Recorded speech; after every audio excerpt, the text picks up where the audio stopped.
بسم اللہ الرحمن الرحیم۔ السلام علیکم ناظرین، واقعہ کربلا میں رسول اللہ صلی اللہ علیہ وآلہ وسلم کے نواسے امام حسن و حسین اور ان کی آل و اولاد کو کیسے مظلومانہ طریقے سے شہید کیا گیا، اس بات سے تو ہم سبھی واقف ہیں، کیونکہ ہم بچپن سے ہی یہ حالات و واقعات سن کر بڑے ہوئے ہیں۔ مگر افسوس کہ آج بھی ہم میں سے بہت زیادہ لوگ یہ نہیں جانتے کہ واقعہ کربلا آخر کیا تھا، یہ کیوں ہوا اور اس کے پیچھے آخر کیا وجوہات تھی کہ نبی کریم صلی اللہ علیہ وآلہ وسلم کے سالوں کی محنت کو صرف 50 سال کے بعد ہی اس مقام پر پہنچا دیا گیا کہ صحابہ کرام اور ان کی اولاد تو موجود تھیں، لیکن نبی کریم صلی اللہ علیہ وآلہ وسلم کے گھرانے یعنی اہل بیت کو اس طرح سے بے دردی اور مظلومانہ طور پر شہید کیا گیا، اور ان کو شہید کرنے والی جماعت خود کو مسلمان بھی کہتی تھی اور نبی پاک صلی اللہ علیہ وآلہ وسلم کا آخری خطبہ بھی سن چکی تھی، جس کے اندر آپ صلی اللہ علیہ وآلہ وسلم نے فرمایا تھا کہ اے لوگو، میں اپنے بعد تمہیں ہدایت کے لیے اللہ کی کتاب اور اپنی سنت چھوڑے جا رہا ہوں، اگر اس کو مضبوطی سے پکڑے رکھو گے تو کبھی بھی گمراہ نہیں ہوگے۔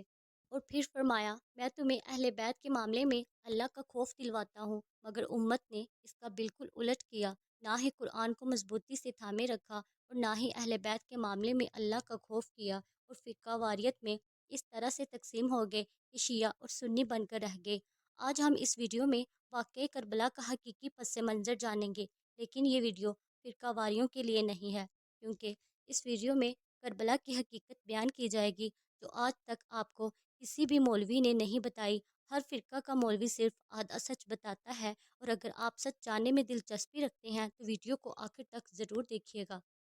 تو چلے ہم شروع سے بات کرتے ہیں کہ حضرت محمد صلی اللہ علیہ وآلہ وسلم کا تعلق قریش کے قبیلے سے تھا اور آپ کے خاندان کا نام بنو ہاشم تھا۔ قریش 10 بڑے قبیلوں پر مشتمل ایک طاقتور قبیلہ تھا اور ہر قبیلے کے سردار آپس کے اندر باہمی مشورے سے ہر طرح کے بڑے فیصلوں کو کیا کرتے تھے۔ ان 10 قبیلوں کے اندر دو بہت ہی اہم قبیلے طاقتور تھے، ایک کا نام بنو امیہ اور دوسرے کا نام بنو ہاشم تھا۔ دنیاوی طور پر طاقت کے لحاظ سے بنو امیہ اور مذہبی لحاظ سے بنو ہاشم کا رتبہ عربوں میں بہت طاقتور تھا، لیکن یہ دونوں ہی قبیلے حضرت اسماعیل علیہ السلام کی نسل سے تھے، کیونکہ ان کا تعلق 5ویں نسل سے جا کر عبد المناف سے ملتا ہے۔ عبد المناف کے بہت سے بیٹے تھے، لیکن 4 بہت ہی طاقتور بنے، ایک کا نام عبد المطلب، دوسرے کا نام بنو ہاشم، تیسرے کا نام عبد الشمس اور چوتھے کا نام نوفل تھا۔ عبد الشمس اور بنو ہاشم سے آگے بڑھی ان دونوں خاندانوں کے اندر ہمیشہ ایک مقابلہ بازی جاری رہتی، مگر یہ مقابلہ ہمیشہ اچھی چیزوں کے اندر رہتا۔ مثال کے طور پر اگر بنو ہاشم نے اپنے لوگوں کو کھانا کھلایا ہے تو ہم اس سے زیادہ لوگوں کو کھانا کھلائیں گے۔ اگر ان کے قبیلے نے گھڑ سواری میں ہمارے کسی بندے کو شکست دے دی تو اگلی دفعہ ہم ان کے قبیلے کو شکست دیں گے۔ کبھی کبھار ان قبیلوں کے اندر اختلافات بھی رہتا، مگر ان کا مقصد یہ تھا کہ عرب کے باقی قبیلوں پر اپنی برتری اور رعب بٹھا سکیں۔ ہاشم سے ان کے بیٹے عبد المطلب پیدا ہوئے، جو کہ حضرت محمد صلی اللہ تعالیٰ علیہ وآلہ وسلم کے دادا تھے، اور ان کے 10 بیٹے اور 6 یا 7 بیٹیاں پیدا ہوئیں۔ بیٹوں میں جو اسلامی لحاظ سے مشہور ہوئے وہ حضرت عبداللہ تھے، جو سب سے چھوٹے تھے، چچا عباس، ابو طالب اور حضرت حمزہ تھے۔ حضرت عبداللہ سے حضرت محمد صلی اللہ علیہ وآلہ وسلم کی ولادت ہوئی، اور آپ کے چچا ابو طالب سے عقیل، جعفر اور حضرت علی رضی اللہ تعالیٰ عنہ کی ولادت ہوئی۔ حضرت محمد صلی اللہ علیہ وآلہ وسلم کی پیاری بیٹی سے حضرت علی رضی اللہ تعالیٰ عنہ کا نکاح ہوا، پھر ان سے حضرت حسن اور حضرت حسین پیدا ہوئے۔ یہ تو ہو گیا سلسلہ نسب بنو ہاشم کا۔ اب آتے ہیں عبد الشمس قبیلے کی طرف۔ عبد الشمس سے 2 بیٹے تھے جن کا نام امیہ اور ربیہ تھا۔ ربیہ کی نسل سے 2 بیٹے اور ایک بیٹی تھی۔ بیٹی کا نام ہندہ تھا جو ابو سفیان کی بیوی تھی اور امیر معاویہ کی والدہ، اور یہ معاویہ وہی تھا جس کا بیٹا یزید امام حسین اور ان کے خاندان کو کربلا میں شہید کرتا ہے۔ اب آپ کو سمجھاتے ہیں کہ اس پورے خاندان کی ہسٹری کو سمجھانے کا کیا مقصد ہے۔ بنو ہاشم اور بنو امیہ کے اندر شروع سے ہی نیچا دکھانے اور پورے عرب پر حکمرانی کی دوڑ لگی رہتی تھی، اور جب نبی کریم صلی اللہ علیہ وآلہ وسلم تشریف لائے اور نبوت کا اعلان کیا تو آپ صلی اللہ علیہ وآلہ وسلم کیونکہ بنی ہاشم سے تھے، اور بنو امیہ کیونکہ اس خدائی اختیار کے کہ جس قبیلے کو بھی چاہیں اس کے اندر اپنا اصول پیدا کر کے اس کی عزت بڑھا دے۔ بنو امیہ سوائے حسد اور بغض کے کچھ بھی نہ کر سکے، اور یہی بغض ان کی آل و اولاد کے اندر منتقل ہوتا رہا، جو کہ آخر کار واقعہ کربلا تک جا پہنچا۔ اور آخر میں خلافت کے نظام کو بنو امیہ نے تباہ کر کے اسے بادشاہت کے نظام میں بدل کر اپنی حسد کی آگ کو ٹھنڈا کیا۔ پوری بنو امیہ کے اندر صرف 3 لوگ ایسے گزرے ہیں جنہوں نے آپ صلی اللہ علیہ وآلہ وسلم کی شریعت پر عمل کیا، مسلمانوں کو ایک ایک کر کے بنو امیہ خاندان کے ظلم سے بچایا، اور وہ خود بھی بنو امیہ خاندان سے ہی تھے۔ ایک حضرت عثمان رضی اللہ تعالیٰ عنہ جو آپ صلی اللہ علیہ وآلہ وسلم کے داماد تھے اور مسلمانوں کے تیسرے خلیفہ بھی رہے، دوسرے عمر بن عبد العزیز، اور تیسرا یزید کا بیٹا معاویہ جس نے اپنے ظالم باپ سے یہ بادشاہت لینے سے انکار کر دیا۔ باقی جتنے بھی لوگ گزرے ہیں انہوں نے صرف رسول اللہ اور اہل بیت سے اس کا بدلہ اسلام کی تعلیمات کو تباہ و برباد کر کے لیا۔ فتح مکہ تک رسول اللہ کے ساتھ جتنے بھی لوگ تھے وہ بنو ہاشم سے تھے یا پھر مدینہ کے انصار۔ فتح مکہ تک جتنی بھی آپ صلی اللہ علیہ وآلہ وسلم کی جنگیں ہوئیں وہ بنو امیہ خاندان سے ہی تھیں جو کہ مکہ میں آباد تھا۔ یہ لوگ فتح مکہ پر معافیا مانگ کر مسلمان ہوئے جنہیں تلکا کہتے ہیں، اور ظاہر ہے نہ تو ان کی رسول اللہ کی صحبت میں تربیت ہوئی تھی اور نہ ہی یہ دین کو زیادہ سمجھتے تھے، بلکہ دین کو ایک طاقت اور حکومت حاصل کرنے کا ذریعہ سمجھتے تھے، کیونکہ ان کے دلوں میں بغض تھا اور بنو ہاشم کی سرداری کو دل سے قبول نہیں کرتے تھے۔ اسی لیے رسول اللہ کی وفات کے بعد یہ لوگ مرتد ہونے لگے، جن کے خلاف حضرت ابوبکر صدیق نے قتال بھی کیا۔ رسول اللہ کے خلاف جنگوں میں لڑنے والے جتنے بھی سردار تھے، ابو جہل ہو، عتبہ ہو یا ابو سفیان، سب کے سب کا تعلق بنو امیہ سے تھا۔ ابو سفیان اور ان کی بیوی حندہ بھی فتح مکہ کے بعد معافی مانگ کر مسلمان ہوئے تھے۔ غزوہ بدر میں جب بڑے بڑے سردار ہارے گئے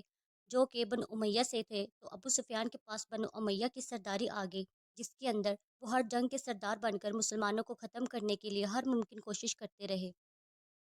جب دیکھا کہ مسلمانوں کو روکنا ناممکن ہے تو جان بچا کر مسلمان ہو گئے، اور ان کے بیٹے معاویہ اور حندہ نے بھی اسلام قبول کر لیا۔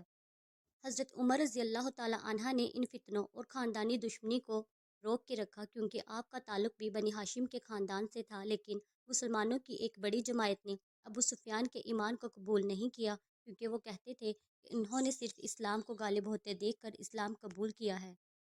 ایک روز ابو سفیان حضرت محمد صلی اللہ علیہ وآلہ وسلم کی خدمت میں اپنی بیٹی ام حبیبہ سے نکاح کرنے کی درخواست لے کے آئے، تاکہ آپ کو بھی حضرت ابوبکر صدیق اور حضرت عمر کی طرح سسر کا عزت والا عہدہ مل سکے، اور دوسرا یہ کہ آپ کو امیر بنا کے مسلمانوں کے ساتھ جنگوں میں بھیج دیں، اور تیسرا یہ کہ ابو سفیان کے بیٹے معاویہ کو کاتب وحی رکھ لیں، کیونکہ معاویہ پڑھنا لکھنا جانتا تھا۔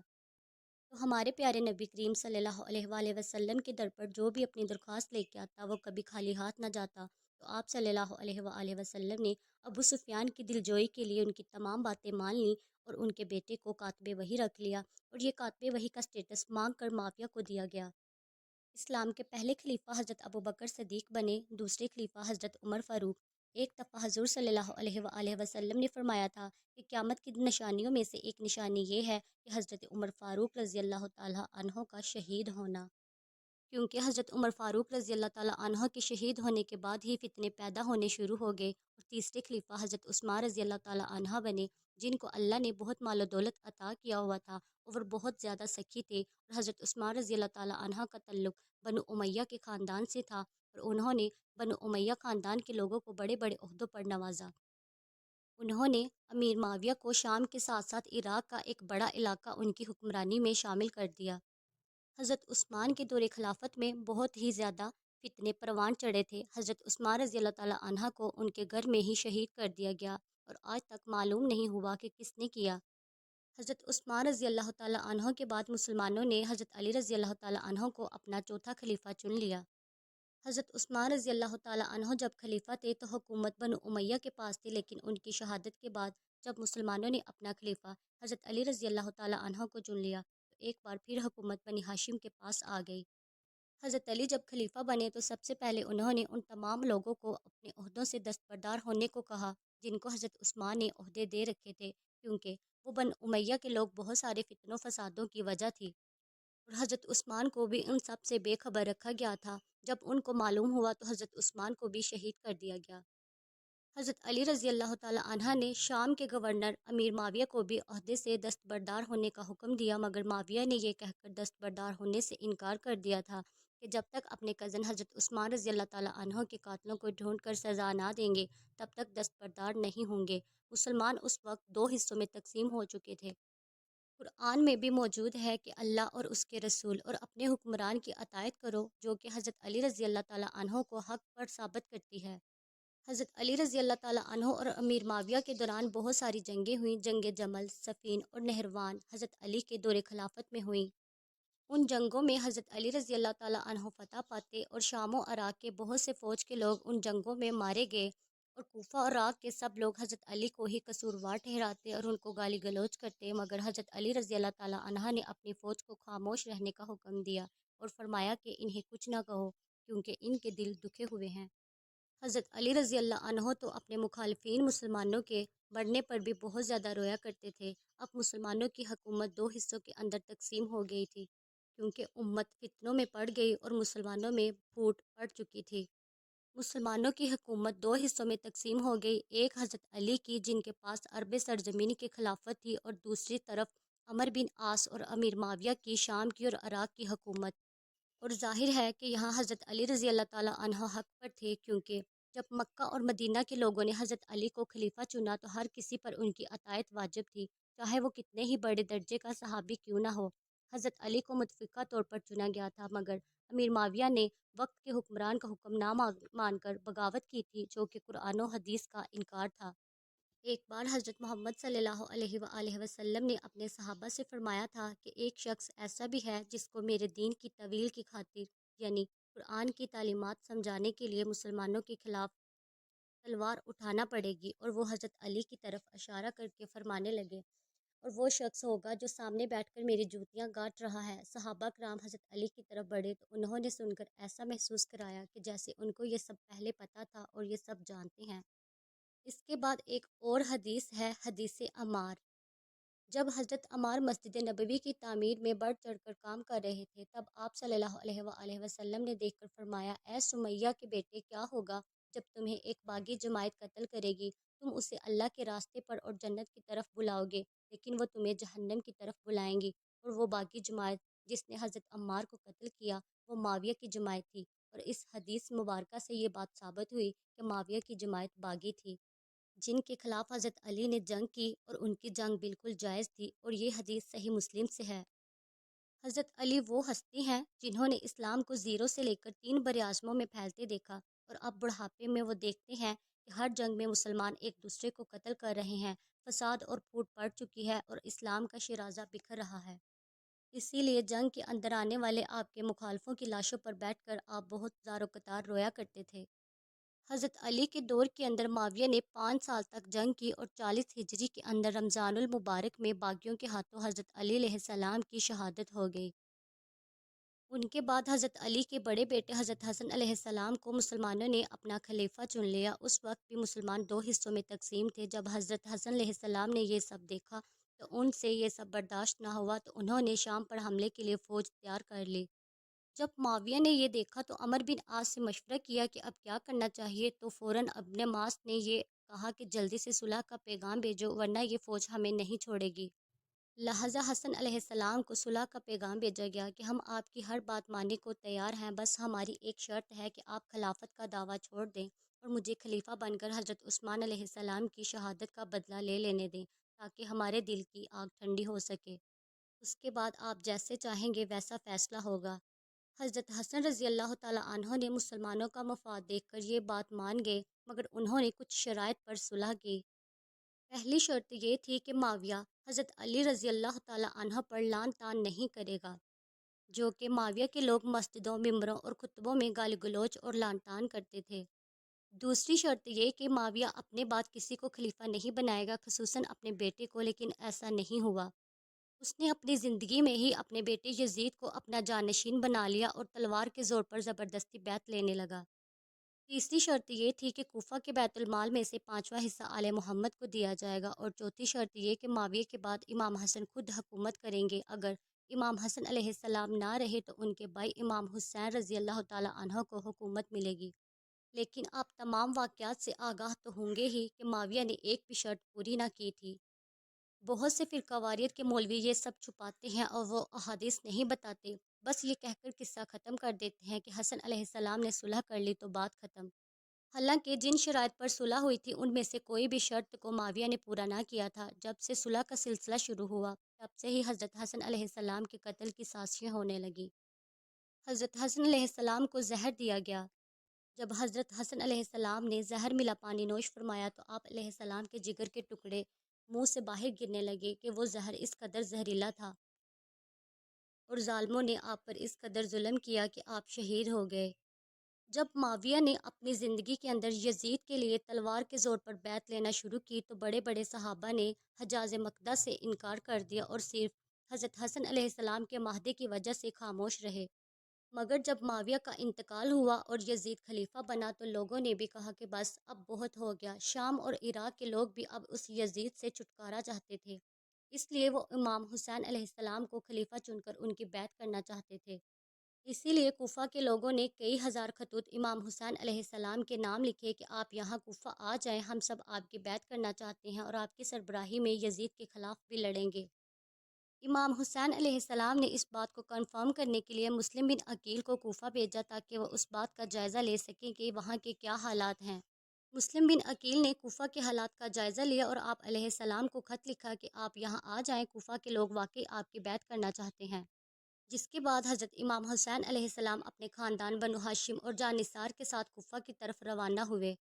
جب یزید کو یہ خبر ہوئی تو اس نے عبداللہ بن زیاد کو کوفہ کا گورنر بنا کر بھیجا اور انہیں وہیں روک کر عبرتناک سزا دینے کا کہا۔ اب ظاہر ہے کہ کوفہ کے لوگ اگر امام حسین علیہ السلام کی بیعت لے لیتے اور آپ علیہ السلام کو خلیفہ بنا دیتے تو بنو امیہ کے اس پلید یزید کی حکومت باقی نہ رہتی۔ اسی لیے اس یزید نے لشکر بھیج کر امام حسین علیہ السلام کو کربلا کے مقام پر ہی روک لیا تاکہ وہ کوفہ میں داخل ہی نہ ہو سکے۔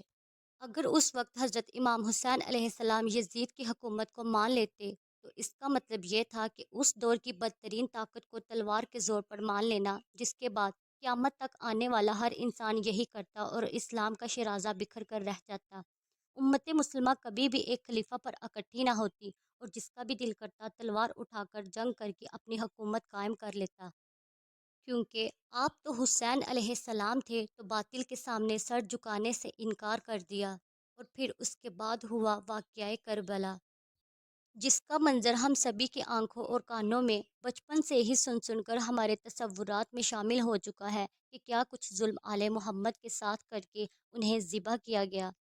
مگر کوفہ کے وہ لوگ جو امام حسین علیہ السلام کو خط لکھ کر بلانے والے اور ساتھ دینے کا دعویٰ کرتے تھے، ایک دم سے تلوار اور موت کے خوف سے خاموش ہو گئے۔ یزید صرف ان 70 لوگوں کے گھرانے کو پکڑ کر قید بھی کر سکتا تھا، لیکن اس نے اپنی اصلیت پوری امت مسلمہ کو دکھائی کہ اصل میں یہ دین اور اہل بیت کے دشمن ہیں اور یہ سب دین کے لباس میں منافق ہیں۔ یزیدی فوج نے حضرت امام حسین علیہ السلام کی آل و اولاد کو پیاس سے تڑپایا، ایک ایک کو شہید کیا، پھر ان کی لاشوں کو پامال کیا، امام حسین علیہ السلام کے سر کو کاٹ کر نیزے پہ لٹکایا اور کوفہ کی گلیوں میں گھمایا گیا اور پھر یزید کو بیچا گیا۔ اور جب یہ خبر مدینہ تک پہنچی تو مدینہ والوں کا دل جیسے پھٹ گیا اور مدینہ کے لوگوں نے تلوار کے زور پر لی گئی اس زبردستی بیعت کو توڑ دیا۔ اور یزید نے جب یہ سب دیکھا تو اپنی 12,000 کی فوج کو مدینہ بھیجا اور پھر واقعہ ہرا ہوا۔ پھر اللہ کا ایسا عذاب اترا کہ یزید پیٹ کی بیماری سے مر گیا، اور اس کے مرنے کے بعد اس کے بیٹے نے حضرت معاویہ نے اس کی حکومت سنبھالنے سے انکار کر دیا تو عبداللہ بن زبیر خلیفہ بن گئے۔ یعنی اصل میں خلافت کو پٹری سے اتارنے والے امیر معاویہ تھے۔ اگر آپ یہ بات نہیں مانتے تو آپ حدیث شریف کا انکار کرتے ہیں جس کے مطابق آپ صلی اللہ علیہ وآلہ وسلم نے فرمایا تھا کہ میری خلافت صرف 30 سال باقی رہے گی اور اس کے بعد کاٹ کھانے والی ملوکیت یعنی بادشاہت آئے گی، جو کہ بنو امیہ اور اس کے بعد بنو عباس کی تھی۔ اور یہ حدیث صحیح مسلم سے ہے۔ اور ہم نے تو صحیح تاریخ کو قرآن و حدیث سے سمجھنا ہے، نہ کہ کسی فرقے سے۔ مسند احمد کی ایک حدیث ہے جس میں ابن عباس فرماتے ہیں کہ میں نے 10 محرم 61 ہجری کو جمعہ کے روز ایک خواب دیکھا کہ رسول اکرم صلی اللہ علیہ وآلہ وسلم کے بال بکھرے ہوئے تھے اور آپ پریشانی کی حالت میں تھے اور آپ کے ہاتھ میں ایک شیشی تھی۔ ابن عباس نے پوچھا، یا رسول اللہ، آپ کیوں پریشان ہیں اور آپ کے ہاتھ میں کیا ہے؟ آپ صلی اللہ علیہ وآلہ وسلم نے فرمایا، کیا تمہیں معلوم نہیں ہے کہ میں صبح سے کربلا سے حسین علیہ السلام اور اس کے ساتھیوں کا خون جمع کر رہا ہوں؟ ابن عباس کہتے ہیں کہ میں گھبرا کے اٹھا اور دن اور تاریخ نوٹ کر لی، اور اسی تاریخ کے ساتھ یہ خبر سننے کو ملی کہ امام حسین علیہ السلام اور ان کے ساتھیوں کو کربلا میں شہید کر دیا گیا۔ یقیناً یہ پوری تاریخ جاننے کے بعد آپ جان گئے ہوں گے کہ کربلا کا واقعہ آخر کس منافقت، بغض اور دنیاوی مال کے لالچ کی وجہ سے ہوا۔